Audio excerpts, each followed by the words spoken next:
The Nick Scott Effect. The Nick Scott Effect. Available on Spotify, YouTube, Apple Podcasts, Google Podcasts, Facebook Watch, and everywhere podcasts are found. Interview requests and show notes available at djnickscott.com.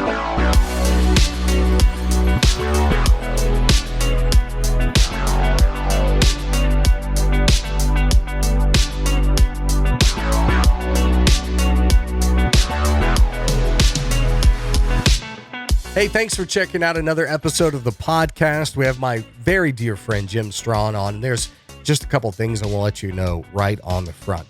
Number one, we had some issues with his audio. For whatever reason, he was getting some very bad feedback. I'm not sure what happened, but I tried to clean it up the best I could on my end, so you'll hear a little bit of echo in him. I know it's kind of irritating, but just please listen through. He makes some great points about his life and his career here in the West Virginia area. So I'm very sorry. I'm actually going to talk to the company who makes my software to try to figure out if that was something on my end, maybe his end, and ultimately how we can stop that from happening again in the future. The second point I want to make is I have a cold right now. I'm very sorry. You'll see in the episode, I'm turning the volume down and coughing.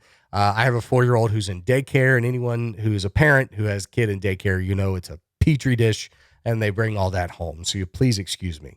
And the last thing is, this episode is brought to you by my dear friends at the Facial Center in Charleston. They are located in Canal City, right off of McCorkle Avenue. And I don't know if you can see here, I get up to the camera, but this rose right here, see how faded it is? Especially inside the petals, you could see my natural skin. So I've had 2 tattoo removal sessions at the Facial Center to take this off. Now we're leaving my daughter's footprint, but it's just to remove this rose, and it is already substantially lighter. I mean, it was, because this is a cover up. I originally had some initials under here. They always say when you get a tattoo, don't get initials. But they had to do really dark black. And it was very dark, and it's really lightened up. They think about another 6 sessions and it'll look just like this. It'll look like my normal skin. So the Facial Center, check them out. They do great work, and they do a whole lot more than tattoo removal. That's just what they're doing with me. You can check them out at thefacialcenter.com. Go do it right after this episode. Without further ado, my good friend, Jim Strawn. That's a lie. Come on now, Jim. Okay, maybe a little. Hey, man, let's kick this thing off and say I'm so grateful to have you on here. You've been a lifelong, and I use life as in terms of my West Virginia lifelong friend. And as I was preparing for this, I started to think back to my earliest memory with you. And I think we met, I did a radio remote. I know it. Circa That's where 2006.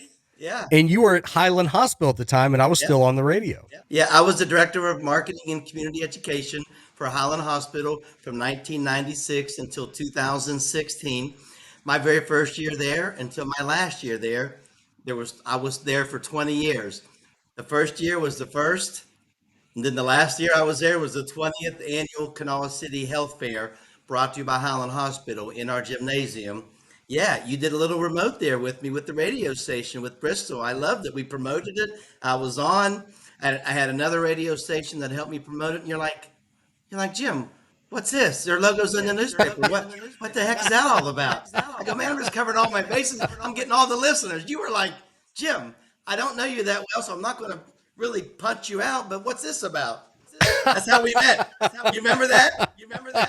Vaguely. I don't remember it being that hostile. I can tell you the station. You're like, Jim, really? Yeah, that was funny. Well, that was funny. Excuse me, I'm getting over a little bit of a cold. Those were fun days, man. You know, I was very young to West Virginia, didn't know a whole lot of people, and got to meet you, and I watched you flourish. I mean, you had that job, and I watched you get married, and then I watched you step out on your own and start your own business, which is terrifying in and of itself. I watched you do the same thing, brother. Yeah. And well, thank you. And I've watched you even start your own Airbnb business. So those are just some things I wanted to hear your story. The thing I love about podcasting, and the reason I started this podcast, is I love having a conversation. I love hearing people's stories, how they're traveling through this thing we called life. So take me back to when you decided to leave a 20-year career and the courage it took to step out on your own to start your own business. I'll go back just a little bit further, and not to bore our listeners and not to bore our viewers, but I am a true West Virginian. As we tape this podcast, Nick, I was born 22,678 days ago in Wheeling, West Virginia. Made my way to Charleston as quickly as I could. Graduated from Kanawha County schools, went to West Virginia Wesleyan, did some mental health work, did some television sales, and landed a job in 1996. I actually created the job. I wrote a job description and a marketing plan for Highland Hospital, which treats psychiatric care for all ages in all 55 counties in West Virginia. And I had a little bit of a background in mental health, and I had a little bit of background in advertising from selling television. But I'm an educator. I was a phys ed major in college. I'm certified to teach school K through 12. So it's like, what am I doing at a psychiatric hospital? What am I doing selling television? What am I doing marketing mental health, behavioral health services? I tell people this all the time. You get prepared to be who you are and what you do every day of your life, and it just evolves. So I became the director of marketing at Highland Hospital in 96, and I had a good run for 240 months. I loved it. A lot of autonomy. I'm a very happy guy. I believe in behavioral health. I believe in emotional stability. I believe in emotional intelligence. So I was the voice and I was the face of Highland Hospital. We had about 400 employees, but people in the community only knew one, and that was me. So I really enjoyed that. I did a lot of education, a lot of marketing for our services, and it got very corporate at the end. To get to the root and the rub of your question, it got very corporate at the end. We were always just a small psychiatric, not-for-profit, private hospital tucked away in the state capital of West Virginia, serving all West Virginians of all ages. And then people started coming in, nipping at our bottom line, trying to, buying us. And quite frankly, they ended up buying Highland Hospital. And before it actually went through, I resigned because people were coming in from out of the state of West Virginia. They were coming from Tennessee. They were coming from South Carolina. They were coming from Ohio. And they were asking me, now, Jim, what do you do here? And I answered them, but it's hard to describe what I am, Nick, and you know this about me. I am Mr. Intangible. I am Mr. What do you need done today to help move your service or your industry or your organization forward? So I would answer them and I would try to quantify myself. But it's just, if you don't know me, you don't know my value. So I didn't feel valued. And I thought, you know what? I'm gonna I'm gonna look for something else. I do not like jobs, but I was looking for another job. And I kept praying and meditating. And I'm 56, 57 years old going, what am I going to do? I just want to be me. And the answer that I kept getting was, well, you just need to start your own company. And I kept going, I am not a businessman. I'm a school teacher. I'm a behavioral health guy. And talking about going out, like Martin Luther King said, real faith is taking that first step on the stairwell, and you can't see the second step, you can't see the third step, you can't see any more of the stairwell, but you know it's going to go up. You just don't know how you're going to get there. And so I resigned. I started Jim Strawn and Company, which wasn't very the name is not very sexy. I'm a lot more creative than that. But I went with Jim Strawn and Company because over the course of my 22,600 and some odd days that I was on planet Earth and from West Virginia, I met a lot of other West Virginians. My strength is my connectivity, my networking skills, my photographic memory to remember people's names, remember numbers, and know people. And I'm genuinely love other people. We have 1.79 million West Virginians. I feel honored and blessed to know. I feel like I know 1.4 million of us. So I named my company Jim Strawn and Company. And I'm thinking, I just need three or four or five of those 1.79 million people to trust me with their marketing needs. And so I went out on my own. I had 4 months, Nick. I had 4 months of backup money, the little safety net where I could pay my house, I could make my car payment, and I could feed my wife. I don't need to eat, but I had to, I have to feed my wife. My wife is a foodie. Yeah, my wife is a foodie. I can live off peanut butter and jelly, ramen noodles, I'm fine. But she likes to eat good food. So I had three really high end bills: house, car, wife. And I had 4 months that I could pay for all those without having a client. So I had 4 months to make it. First month was December. You're not getting any clients in December. So January 2nd, I started having coffee with as many people as I could. And they would say, Jim, what are you doing now? And I go, I don't know. What do you need? What do you need? That was my comeback. What do you need? January goes by, Nick. February goes by. And now I'm crying crocodile tears because I got a month left. And I kept looking up. I'm going, well, this is your answer. This is what you asked me to do, right? And then, Nick, I got a client. And then I got a client the next day. And I was off and running in 2017. And I learned a couple things. You can only grow as a person when you are very uncomfortable and you're out of your comfort zone. I stepped out of my comfort zone from Highland Hospital, started a business, Jim Strawn and Company, and to add on to that stress, I started to become an adjunct professor at the University of Charleston to help make those ends meet. I had never been an adjunct professor either. So now I'm trying to grow a business, be an adjunct professor, two things I've never done, two things that helped me grow because I was not comfortable.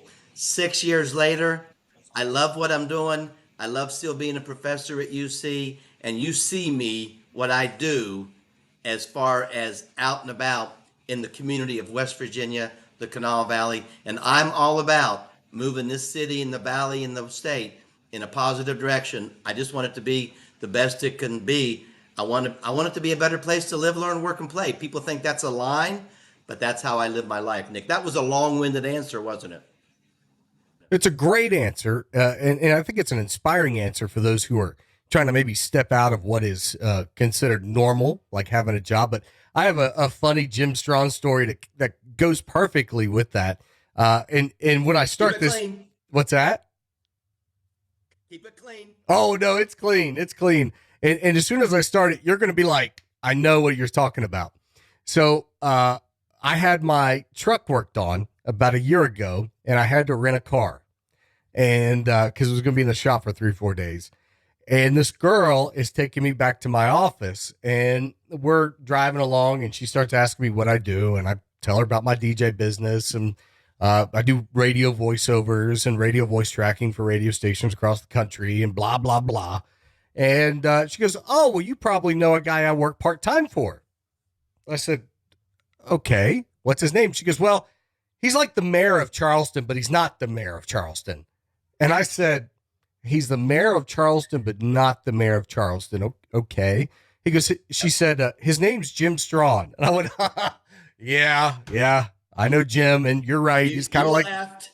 I said, he is kind of the mayor without being the mayor. So that was kind of a funny moment. And that segues into a great question. And I'm going to put you on the spot. With the reputation that you've built, and a lot of folks in this area, especially the Charleston area, know you, whether it be from Live on the Levee or your business. Have you thought about public office and politics? Well, here's the deal. I've run from it. I do not like politics. I'm a registered lobbyist. I can play politics. I understand the importance of politics. I follow it. But in my heart, when it aligns with my soul, I feel more like a public servant than a politician. People say, what's the difference? I think politicians start out as public servants, and it's just so big, it just grinds you up into a politician. I've seen good human beings, I've seen thoughtful and well intended, and people that are going to do good work for the good of the people, and they're do gooders. and I've seen them. It's just bigger than they are. So I would much rather do what I do, grassroots, work with organizations. I would much rather ask for forgiveness than asking for red tape permission. Red tape and me do not get along. I have ADHD. If that's not obvious, I don't medicate myself. I probably should, but at age 62, I'm going to just keep doing it, making it work for me. So I do a lot of You're things. 62 now? 62, brother. 62, brother. Oh, wow. You don't look a day over 61. I shaved today. I shaved today. But I just feel like I just feel like I can make a bigger impact. I know politicians have a bigger stick and they have more power and they can help with the policy. But I do a lot of help with people directly and indirectly. And I help a lot of organizations. I help a lot of individuals. I help. I'm part of I want to be part of the solution. I don't want to ever be part of the problem. I am not part of the problem. I am always looking for the good. I'm always accentuating the good. I'm always looking for how can we move our state forward in a positive way, economically, social issues. I want people to be joyful. I want people to have the same happiness that I do. Not everybody has what I have, and I've always strived to get people to be, not me, just to have the same contentment, tranquility, joy, love in their heart that I have. I'm a happy guy, Nick. I'm a 10, and people aren't. There's a lot of pain and despair out there, and I don't want to add to that. I want to be part of the joy equation. So I'm not going anywhere. So all I do is work to help us in a whole, be better. And I can see I could see where maybe political groups have tried to pull you to do some of that stuff. But you're right. Every time I've seen you that I can remember, whether it's working together, there have been a few events that I've DJ'd that you've hosted, radio, live on the levee. You've always got a smile on your face. So you're right. You are a happy guy. You mentioned moving West Virginia forward. We have listeners that listen from Texas and Wyoming and Oregon and everything. So we're going to share a little West Virginia love with some of you that's outside of our state. But Great. what are how do I word this question? What are some key things about the state of West Virginia that you would like to see change or grow? Or if you had a magic wand, what would you move forward for our state? A couple things come to mind, and because I'm a mental health guy, I and this is not just a West Virginia issue, but it seems like it's more prevalent in West Virginia. We need better access. We need better gatekeepers. We need better treatment providers. We need more of a unified, consistent treatment protocol to get people who need mental health services, to get them their services that they deserve. We need to get these people back in the game of life in a productive way. We need to get them back on the road of mental wellness so that they can be productive, not only for their employer, but for their family and, quite frankly, for themselves. So mental health is a big deal with me, and I would like to see us kind of approach that more unified and put some money into it and maybe overhaul it a little bit. And then, of course, the second thing that I think we need is just, I'm not an economic developer, but I do work with the economic people about developing good paying roles and maybe, and jobs for people. I really love when our young people stay, and the young people, I'm around young people often as an adjunct professor at the University of Charleston, and I call a lot of games in college, and I see a lot of high school kids, and I see a lot of, like you met my friend, I think it was Taylor. She's probably 24, 25, and she's, got a job and she's staying in West Virginia. I want to see those 23 and 24 and 28 and 29-year-olds, smart young people. I want them to stay in West Virginia. So we have to have an opportunity for them to stay. We have a great quality of life. We have a wonderful quality of life. If you have a job in West Virginia and you have an opportunity to grow your career in West Virginia, this is an outstanding place to raise a family. The quality is great. The crime is low. The adventure is second to none. The beauty is majestic. We have everything that you need, but if you don't have an economic base, it's troublesome. So if you have a good job and you have a good wherewithal when it comes to employment, this is just a great place. So we need to give the young 30-year-old more opportunity, grow our economic base so that they have good jobs, so that they can raise families here and stay here. The decline of our state just mind boggles me. 2 states in the union decreasing in population. I know we try to keep it a secret how great we are, but it's no secret that our population is declining. And I don't need it to blow up and go through the roof.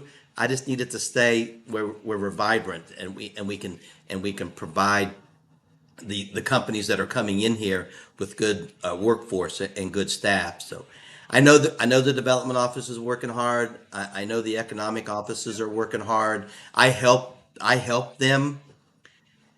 I help anybody that needs help. If you're doing good work in our state to make it a better place to live, learn, work, and play, I'm on board. I'm on board. So those are maybe just a couple things. That was random, Nick, and I wasn't prepared for it. No, it's great. That's how I think. That's how I think. Well, are you seeing a lot of your students moving on from West Virginia once they graduate? Well, yes, but not because they don't have opportunity here. Sometimes they don't have opportunity here, but the University of Charleston is such an international and diversified student body. They want to go back home. They're not from here. But if you're from here, I want you to stay here. But I see too many people from here graduate from a West Virginia State University, a West Virginia University, a University of Charleston, a Glenville State College, and go outside of our state to start their family and start their career. So that's not what I want to see.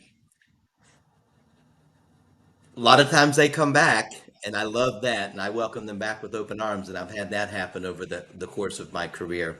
It's hard to take. It's easy to go out of the mountains, but it's hard to take the mountains out of your heart, and they typically draw you back. This is a great place to be. Now, I do like the warm weather, and my body hurts in the winter here. So I try to get away and go down to the FLA for a little while. But I'm a true West Virginian, and I'm going to be here. I may sneak away when I retire for 2 or 3 or 4 months and thaw out, but I'm always going to be here.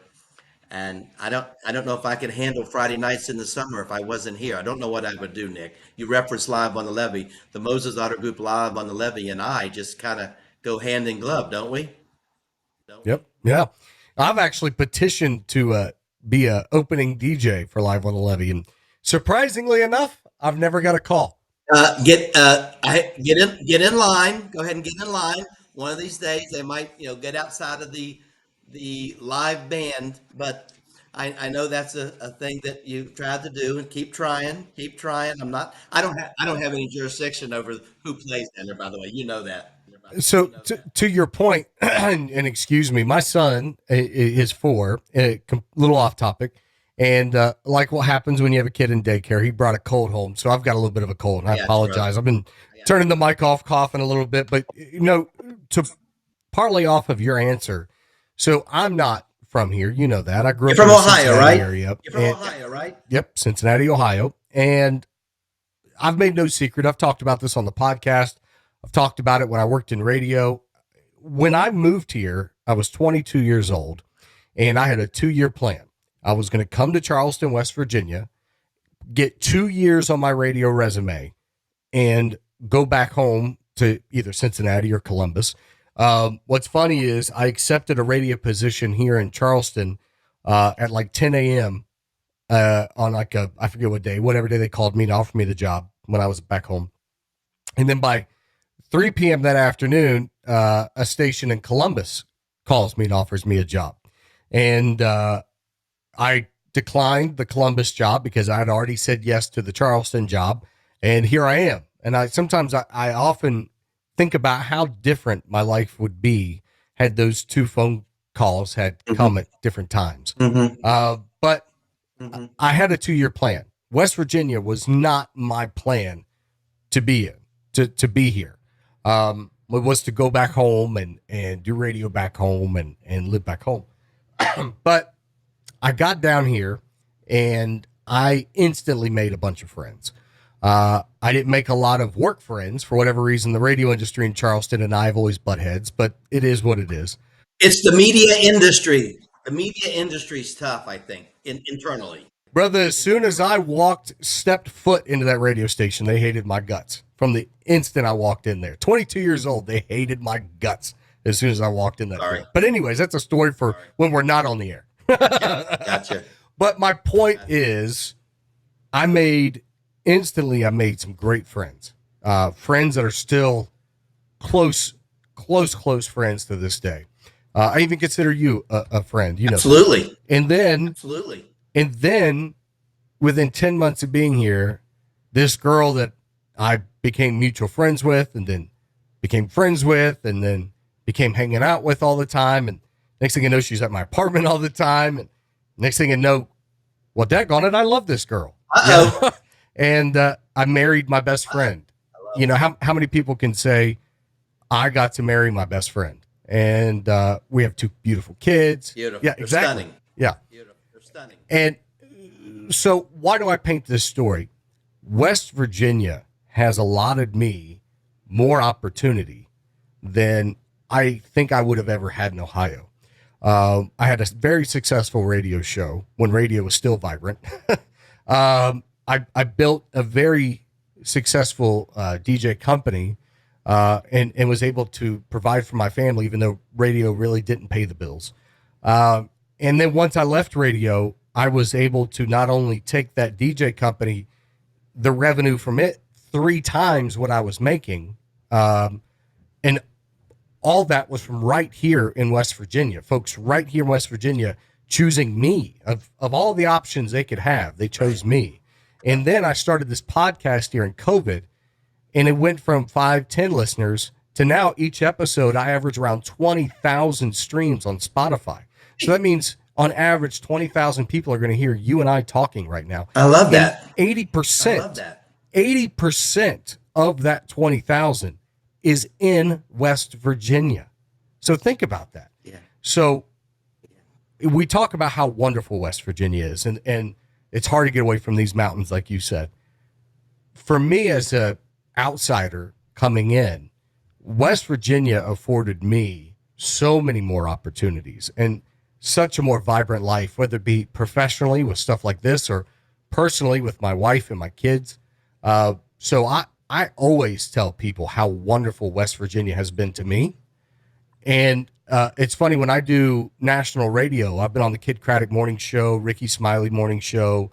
I've been on Pitbull's Globalization, which was a Sirius XM.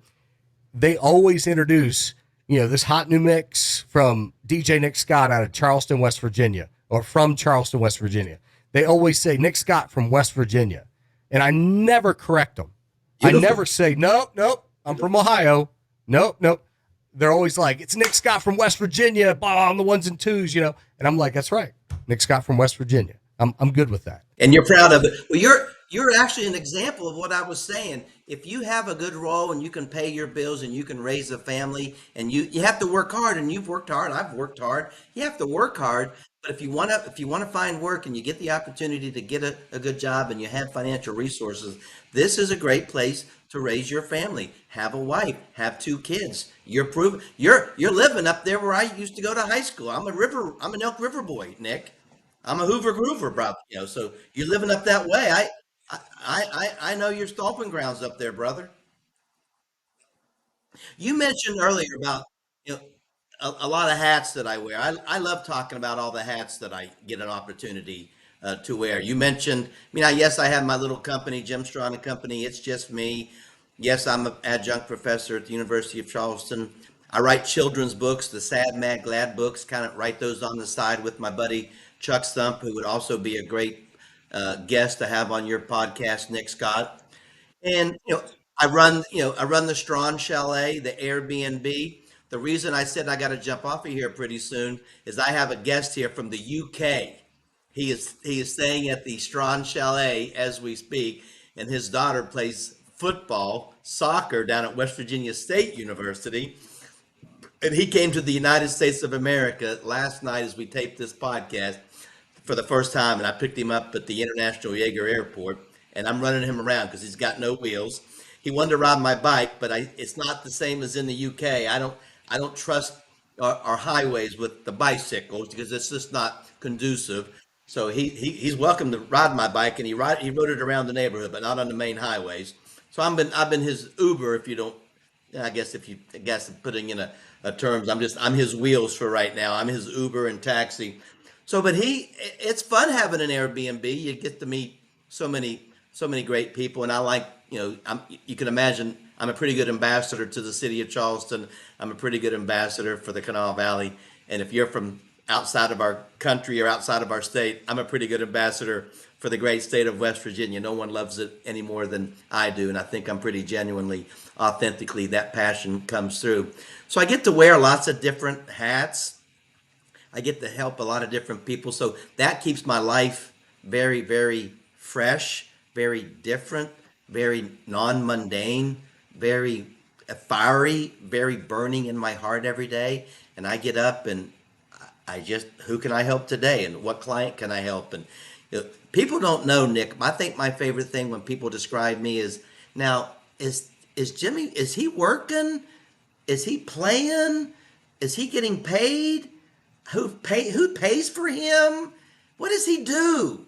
Right? I mean, you don't know, right? Do you know, Nick? Yeah. Right? You don't know, Right. Nick? No. And that's You do I'm everything. just living life pretty fully every day. It's pretty good. So you were talking about the Airbnb. Yeah. And I've seen pictures of it. It is beautiful. Thank you. Real quick, and I know you got to go. This was going to be a short podcast because I know you have arrangements, and I'm so grateful for you taking the time to, Oh, my pleasure. to be here with me and just talk a little Pleasure. bit. How did the idea to have an Airbnb come about? And is it inside your home or is it attached to your home? I don't know a lot about Airbnb, so I'm very intrigued. Good question. My beautiful wife, Lisa, got the Airbnb account probably 5 or 6 years ago. And we would go places and we're staying here. I'm going, where are we staying? Where are you taking me? And we would be in an A-frame house with a stone foundation. We would go into this person's house and we would meet them. We'd go to their bedroom and it'd be $49. I'm like, well, okay, pretty good deal. I don't know how you got this, but this is fine. And then we would go to the beach and we would get a house for the weekend. I'm like, how'd you get this house? This is pretty nice. Like, I have no idea what she's doing. I'm just trusting her, right? And so now she said, well, it's an Airbnb thing. I go, Airbnb, okay. All right, this is cool. We're good. And then we remodeled the room under our deck. We live in the Fort Hill area in an old house, an 83-year-old home built in 1939. We remodeled the room under our deck in the summer of 19. And what are we going to do with this space? You've seen the space. She's like, well, let's just make it an Airbnb. We already had an account. You just switch it from traveling to hosting. As soon as you go live, you can start getting guests on the Airbnb software. We went live October 1st, 2019. We had a veterinarian from Michigan night one. Nick, we haven't looked back. We just celebrated our 3rd anniversary, October the 1st, 2022. We've had well over 300 guests, about a 95% occupancy. Yes, it's part of the residence where I live, but it's so separate. You go down around the deck, you go separate entrance, it's under the deck. We don't hear you, you don't hear us. It's got its own bathroom, its own refrigerator, its own microwave, its own television, stereo. It has all the amenities of home, and I never hear you unless you want me to come in there. And I show you the place, and then you're on your own. And this guy that I have right now is a guy, like I said, from the UK, here to visit his daughter. He'll be here for 9 days. We've hosted people for months. We've hosted delegates. We've hosted interns. We have a lot of people that just stop by for one night on their way through Charleston from Minnesota, Canada, Ohio, Indiana, St. Louis, Ontario, New York, Erie, PA. We must, and if you look at the map, And a lot of people say economically, when our development office is looking to attract businesses here, we're within 60% of the United States population within a 4 or 5 hour radius. So we are pretty much halfway to the rest of the United States of America. And I firmly believe that, and I have felt it, and I see it. And it's a nice little side gig. You can make a little bit of extra money, and that's great. But for me, being the ambassador, and people are here they come to Charleston, West Virginia. If this is their first time in West Virginia or their first time to Charleston, I love being their tour guide. I love being their tour guide. And I think when they leave, they're going to go, West Virginia is pretty cool. That Charleston's pretty cool because of me and the circle of friends that I introduced them to. It's fun. It's a good business. I like people. People are my favorite, by the way, Nick. I love people. Nick, do you ever do a poll with your listeners or your viewers about who's better looking or the best looking guest you've ever had? Or am I better looking than Jim, or is Nick better looking? You ever do anything like that? We could do that now. No. I think you're going to It'll win. be a slam dunk for you. You're much younger than me and cooler. 62 years old, and you're still strapping, my friend. I love you, man. That's funny. I appreciate you, man. Well, This hey, is fun. I know you've got to go. Yeah, I got to run.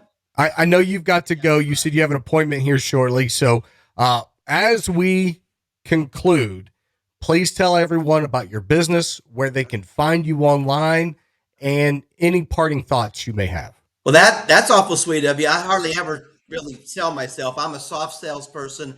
I learned the sales pitch from Jeffrey Gitomer years ago. People hate to be sold, but they love to buy. So I give people the opportunity to buy. I don't sell them anything. My website is Jim Strawn and Company, all spelled out. Jim, STRAWN, company.com. You can also follow me on Facebook if you can get in. They've got me capped at that 5,000 level, but you can follow me there. You can follow me on Twitter. You can find me on LinkedIn. You can find me on Instagram. Of course, my telephone number, I'm an open book. I've had the same phone number since 1996. I had a bag phone in 1996, and I have the same number. Wow.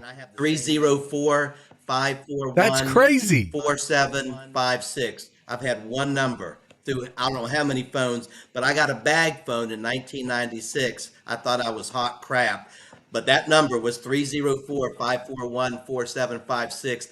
And when I moved into the house I live in now in 2001, they said, "Do you want to get a phone?" And I go, "No, I think I'm just going to use this." I was so cutting edge. I only had a cell phone well before it was vogue to only have a cell phone.